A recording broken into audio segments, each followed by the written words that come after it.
Salut à toi jeune tigre, aujourd'hui on parle du mindset.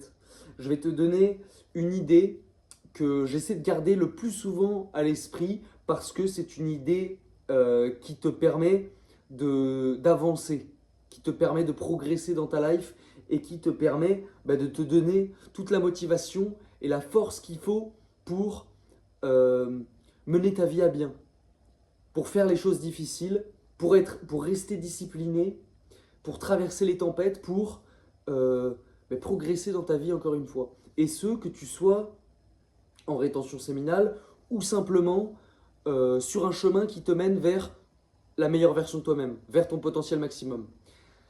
Pourquoi je parle du mindset et pourquoi je vais te livrer cette idée? Parce que, évidemment, le mindset, c'est ultra important. C'est ultra important d'avoir des schémas de pensée productifs, positifs, qui te poussent à donner le meilleur de toi-même chaque jour. Le quatrième des accords Toltec, c'est faites toujours de votre mieux. C'est exactement de ça dont il s'agit. Parce que le mindset, la façon avec laquelle tu interprètes le monde et avec laquelle tu penses, les schémas de pensée que tu utilises au quotidien, le conditionnement que tu fais toi-même tous les jours dans ta propre tête, en fonction de ce que tu choisis de penser ou de ne pas penser, ça fait que ça va te faire prendre certaines directions dans ta vie plus que d'autres. Tu vois ce que je veux dire? Et c'est primordial d'avoir à l'esprit certaines idées qui vont, plus tu les entretiens, commencer à faire partie de ton identité et faire partie donc de ton mindset et te tirer vers le haut. Parce que quand tu fréquentes certaines personnes, elles peuvent te tirer vers le haut ou te tirer vers le bas en fonction de ce que vous faites, ce que tu fais avec ces fréquentations. Mais il y a une fréquentation dont on oublie des fois, à laquelle on oublie de penser, c'est la fréquentation qu'on a avec nous-mêmes, c'est la relation qu'on a avec nous-mêmes. Parce que évidemment, tu vas influencer la trajectoire que tu prends dans ta life. Tu vas influencer ton propre développement. Tu es la personne avec laquelle tu passeras le plus de temps jusqu'à ta mort. Tous les jours, tu es avec toi-même, mon pote. Tu es tout seul dans ta tête. Et ça, c'est une autre chose qui fait que la façon dont tu te parles à toi-même, c'est primordial. C'est quelque chose, c'est une chose dont il faut se soucier. Parce que la plupart des gens aujourd'hui, s'ils n'ont pas euh, la vie qu'ils veulent, c'est avant toute chose parce qu'ils n'ont pas le bon dialogue intérieur. Parce que s'ils l'avaient, ils feraient en sorte de... Enfin, ils mettraient tout en œuvre pour sortir de leur situation chaotique, entre guillemets. Sortir de leur situation défavorable. Tu vois ce que je veux dire? Bref, passons à l'idée que j'ai envie de te transmettre et qui est valable donc autant si tu pratiques la rétention séminale que si juste tu cherches à devenir la meilleure version de toi-même. C'est tous les jours, une fois par jour, moi je le fais le matin, enfin en tout cas j'y pense le matin ou pendant que je médite par exemple, c'est le fait de se dire, est-ce que j'honore ma famille? Est-ce que, là je suis tout seul chez moi, est-ce que s'il y avait des caméras et qu'il fallait que je montre ce que j'ai fait de ma journée à ma famille, à mes ancêtres, est-ce qu'ils seraient fiers de moi ou est-ce qu'ils seraient dégoûtés? Est-ce qu'ils se diraient, putain mais qu'est-ce que t'as branlé? T'es sérieux? Nous on a fait en sorte, toute ta lignée là, on s'est battu, on a fait en sorte de se reproduire. On a tous trouvé, tous les bougs là, tous mes arrière-grands-pères, ils ont tous trouvé des meufs incroyables qu'ils ont ken, avec qui ils ont construit des familles, pour créer des descendances, après descendance, après descendance, pour que moi j'arrive. Et si moi je passe ma journée sur mon téléphone à scroller, putain mais mon arrière-arrière-grand-père là, putain mais il a le seum, tu vois? Parce que lui il est parti, tu vois, son âme elle est désincarnée, il est dans le monde astral, tu vois, il est dans le monde, entre guillemets, le monde des morts. Mais ça se trouve, il est encore là quelque part, tu vois. Ça se trouve, il est à côté de moi, là. Ça se trouve, il est là, mon grand-père, tu vois. Il est en train de me regarder. Et là, il se dit, bon, ok, fiston, enfin, ok, petit-fils, là au moins t'es productif, tu vois. Tu parles à des gens, t'envoies un message, t'envoies de la force, tu expliques, tu donnes ta vision du monde à des gens, c'est bien, t'es productif. Ça se trouve, dans quelques années, quand tu auras monté des business, machin, ça se trouve, ça va te rapporter de l'argent, tu gagneras ta vie grâce à ça. Mais je suis fier de toi. Au moins, tu fais quelque chose de productif. Alors que si là, j'étais dans ce canapé, en train de me masturber, putain, mais il serait là, il me mettrait des coups de pied en fait. Que je sentirais pas, tu vois, parce qu'il est invisible, il est dans le monde des morts, mais il aurait le seum. Et ça, c'est le cas autant pour moi que pour toi derrière ton écran. Parce que là, en ce moment, ce que tu es en train de faire, c'est d'écouter ma vidéo. Bon, c'est pas trop mal. Je te dis pas de partir. Mais si, après cette vidéo, t'envisageais de quitter YouTube, aller sur TikTok, scroller, encore une fois, à chaque fois je donne cet exemple, mais parce que c'est un exemple qui parle, parce que c'est la chose qui détruit, qui a détruit notre génération en fait, et même la génération d'au-dessus, et toutes les générations d'en dessous. Les téléphones et la technologie nous déshumanisent. Ça nous déshumanise. Ça fait de nous des sous-humains. Et comme je le disais dans ma dernière vidéo, il y a juste à prendre les transports en commun ou juste de se balader dans la rue, pardon, pour constater que, putain, mais tout le monde est sur son téléphone. Tout le monde est sur son bigot. À l'époque de mon grand-père, encore une fois, qui est là à côté de moi, là, que je check d'ailleurs, bah, il y avait beaucoup moins de téléphones, tu vois. Et ça se trouve, mon arrière-arrière-arrière-grand-père, il a rencontré sa femme dans la rue, ou dans une discothèque, ou dans un bal, tu vois. Et il a porté ses couilles, il est allé lui parler.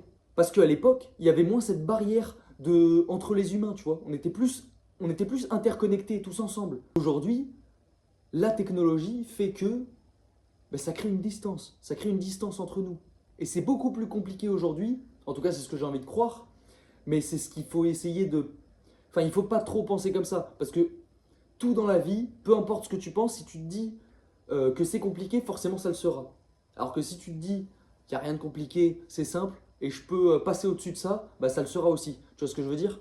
Je crois que c'est Ford, j'ai plus son prénom, je le mettrai en bas, Harrison Ford, je sais plus, mais qui disait une phrase du style que tu penses y arriver, que tu penses pouvoir y arriver ou que tu penses ne pas pouvoir y arriver, dans les deux cas tu as raison. Et ben c'est exactement ça. Bref, où je voulais en venir, je tends à croire que c'est beaucoup plus compliqué aujourd'hui pour un homme d'aller parler à une femme autrement qu'en utilisant une interface numérique, qu'en utilisant son téléphone, donc dans la rue. C'est beaucoup plus compliqué aujourd'hui. Je pense que parmi vous, les gars, il y a un bon 70%, pour être gentil, d'entre vous qui sont incapables de, si imaginons, vous étiez avec moi, on sort se faire un tour dans la rue, là, dans les rues de ma ville, il y en a 70% d'entre vous qui sont incapables, si je leur dis, vas-y, cette meuf-là, elle est magnifique, tu la trouves magnifique, va lui parler, qui sont capables de le faire. Et le fait est que, quand tu entretiens cette pensée de est-ce que j'honore mes ancêtres au quotidien, et que tu arrives à, par exemple, aller aborder une femme, bah, ton arrière-arrière-grand-père, tu vois, quand il te voit faire, bah, il est content. Parce qu'il se dit, putain, petit-fils, t'es en train de faire comme moi, tu vois. Tu répètes les schémas. Par contre, quand il te voit sur Tinder en train de swipe à droite, swipe à gauche, ou en train de full swipe à droite toutes les meufs, bah là, il est pas refait, tu vois. Et il se dit, putain, mais qu'est-ce que tu branles? Oh, t'es chez toi comme une merde, dehors il fait beau, va faire un tour. Et va chasser dehors à la limite. Et pareil pour la masturbation. C'est pour ça que je disais que cette méthode de pensée, elle peut te servir pour ton potentiel maximum ou pour la rétention séminale. Parce que quand tu te branles, bah encore une fois, ta lignée, ta famille, elle n'est pas fière de toi, tu vois. T'as mieux à faire de ce que t'as entre les jambes que de te branler. Et même dans cette idée de pense à ta famille, tu peux aussi penser à tes futurs gosses. Moi, des fois, ça m'arrive quand je médite ou quoi, de m'imaginer mes fils. Bon, je sais pas pourquoi j'imagine. Enfin, déjà, j'ai plus envie d'avoir des garçons, j'ai plus envie d'avoir des fils que des filles. En fait, si j'ai une fille, je sais pas pourquoi, mais et c'est mal de penser comme ça parce que dans tous les cas, je contrôlerai pas bah, le premier enfant que j'aurai, tu vois. Les premiers enfants que j'aurai, enfin, j'en contrôlerai même aucun en fait. Je pourrais pas définir le sexe de mon futur enfant.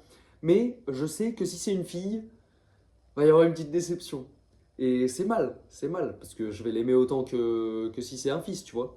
Mais en tout cas, ce que je sais, c'est que si jamais les premiers des enfants, c'est des filles, je continuerai d'en faire jusqu'à ce que j'ai au moins un fils. Bref, des fois quand je médite, je m'imagine mon ou mes fils, et je me les imagine comme ça, là, en train de, je sais pas, dans une bête de villa, je les imagine en train de courir. Et moi en train de les regarder courir, tu vois, ça me donne le sourire et en train de dire à ma femme ou à des potes, putain regarde c'est mes fils ils courent. Et je sais pas, ça me rend heureux. Et dans ma vision des choses, le père que je serai et que je suis déjà, que j'essaie déjà d'incarner au jour le jour, bah, c'est pas un putain de mec qui se branle. Parce que quand tu te branles, bah, t'es un putain de branleur. En fait la masturbation c'est ok quand la puberté arrive. Quand la puberté arrive et jusqu'à 20-21 ans, tu vois. Au-delà, frérot, faut que tu changes d'identité. Parce que tant que tu te branles régulièrement, t'es un branleur. Pour moi, t'es un branleur. Bon, là, je vais simplifier de ouf, mais il y a deux catégories d'hommes dans la vie. Il y a ceux qui se branlent et il y a ceux qui baisent. Et c'est à toi de choisir ton camp. Et quand tu te branles, bah, tu fais partie de la première catégorie. Logique. Et ce qui est sûr, c'est qu'en entretenant ce genre de pensée, à savoir est-ce que j'honore ma famille, est-ce que j'honore ma lignée au jour le jour à chaque instant, eh ben ça fera en sorte que bah, tu aies moins envie de te branler, tu vois, et que tu penches de l'autre côté, que tu changes d'identité, que tu passes du branleur au baiser. Et là, je dis ça, encore une fois, je sais que c'est exagéré. Hein, je sais qu'il y a des mecs, par exemple, qui se branlent et qui arrivent à baiser aussi. Mais moi, dans mon idéal, le père que je suis et que je serai, ben, c'est pas un mec qui se branle, tu vois. C'est un mec qui couche avec sa femme, à la limite qui a des maîtresses, mais il se touche pas la tête tout seul. D'autant plus que pour avoir des enfants solides, il faut que je sois chargé en bas, tu vois. Et c'est quand je serai chargé en bas au max et que j'aurai trouvé la femme de ma vie, entre guillemets, que je pourrai me libérer une fois que ça fera, je sais pas, 1, 2, 3 ans qu'on sera ensemble et qu'on aura décidé d'avoir des enfants, que je serai chargé au max, tu vois, sous rétention séminale depuis 4, 5, 6 ans, que j'enverrai la purée avec madame. Et là, mes gosses, en fait, ça va être des putains de soldats, ça va être des petits spartiates, tu vois. Parce que crois-moi que la qualité spermatique entre un mec qui retient depuis plusieurs années et un mec qui s'est branlé il y a 2 jours, c'est pas la même. Hein. Autant la qualité spermatique que les taux de testostérone. Donc il y a aussi fort à parier que celui qui a craché il y a 2 jours, bah, en fait, il n'a pas de meuf. Il n'a pas de meuf parce qu'il a un taux de prolactine ultra élevé, donc il passe sa journée à manger des McDo et à regarder Netflix. Donc, bref, si tu as envie de déplacer des montagnes, si tu as envie de te donner de la force, de t'auto-motiver, eh ben, utilise cette idée et intègre-la à ta life, tu vois. Lève-toi le matin et, je sais pas où, lève-toi le matin et pense, essaie de penser tout de suite, putain, ok, merci l'univers, merci la matrice, merci la création, merci Dieu d'être ici, tu vois, d'être en pleine santé. Merci à tous mes ancêtres, merci à ma famille de m'aimer. Merci à vous de compter sur moi, parce que vous pouvez compter sur moi. Et je vais faire tout le boulot pour vous honorer, pour faire en sorte que vous soyez fiers de moi. Si je suis là, c'est grâce à vous. Donc maintenant, il faut que je vous rende l'appareil et il faut que je vous montre que, putain, vous n'avez pas mis au monde une merde. Vous avez mis au monde un putain de soldat, tu vois, comme mes futurs fils. Vous avez mis au monde un petit spartiate, tu vois, qui va se battre jusqu'au bout du bout pour vous mettre bien, pour vous rendre fier. Essaie de penser ça dès le matin quand tu te réveilles, ou sinon, sur ton téléphone, tu vois, tu vas sur Canva, tu crées un fond d'écran, tu crées un putain de fond d'écran, et t'écris des trucs. T'écris des trucs en mode honorer ma famille, en mode gratitude. Tu vois, moi c'est ce qui se passe, c'est ce que j'ai fait sur mon téléphone. J'ai un fond d'écran, si je te le montre, c'est écrit j'ai la foi, merci, je suis un gagnant, j'attire l'abondance. J'ai écrit que des trucs positifs, tu vois, pour faire en sorte que bah, à chaque fois que je verrouille mon téléphone, je le pose. Dès que je le déverrouille, tac, ce que je vois, direct, c'est des phrases positives, tu vois, et ça m'aide, tu vois. Ça améliore mon aura, ça améliore mon mindset. Et ça me donne la force d'agir. Parce que inconsciemment, ben, j'ai envie de correspondre avec ce fond d'écran, tu vois. Parce que ce téléphone m'appartient. Donc ce fond d'écran, il faut qu'il vienne matcher avec qui je suis. Tu vois ce que je veux dire? Et puis pareil avec les gens, du coup. Parce que quand les gens voient le fond d'écran, en fait, ils se disent putain, mais c'est qui ce taré mental là qui met des trucs, il met des trucs full positifs sur son téléphone. Putain, mais ça doit être une machine, ça doit être un monstre. Tu vois ce que je veux dire? Bref, j'ai dit tout ce que j'avais à dire là-dessus. J'espère que la vidéo t'a plu. N'hésite pas à me dire dans les commentaires ce que tu penses de tout ça. Quelles idées, toi, tu entretiens dans ton esprit pour avoir un mindset solide? N'hésite pas à me partager ça dans les commentaires.